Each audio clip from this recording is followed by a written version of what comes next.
हमारी जो इकोनॉमी है वो एक मुर्दा हालत के अंदर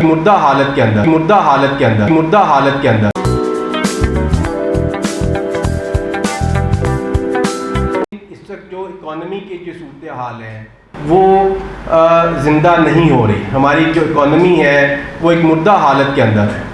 19 तारीख को लाहौर चैम्बर और कराची चैम्बर ने हड़ताल अनाउंस की हुई थी।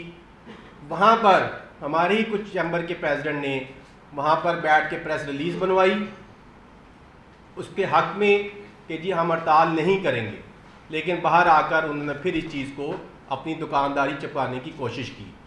और एक साहब का जवाब हारून अख्तर साहब ने ऑन मीडिया पर भी आकर दिया। कराची के एक जो सीनियर मेंबर हैं एक चैम्बर के, उन्होंने वहाँ बैठ कर मैं आपको बता रहा हूँ, एक ज़िम्मेदार आदमी है, उन्होंने बैठ कर वहाँ प्रेस रिलीज़ बनवाई अपने सामने। मैं वहाँ पर मौजूद था, प्रेसिडेंट PCCI वहाँ मौजूद थे और भी एक दो लोग वहाँ मौजूद थे, चैम्बर के और प्रेसिडेंट मौजूद थे। उन्होंने बैठ कर उन्होंने पहले लेटर हेड पे वो प्रेस रिलीज़ निकलवाई, फिर स्टेप लगवाई।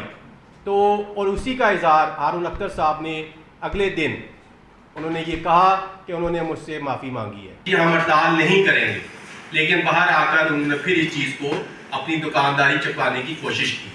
गवर्नमेंट टेबल पे आपके साथ बैठी हुई है, उस पर आधा घंटा वो भी मीटिंग जारी रही।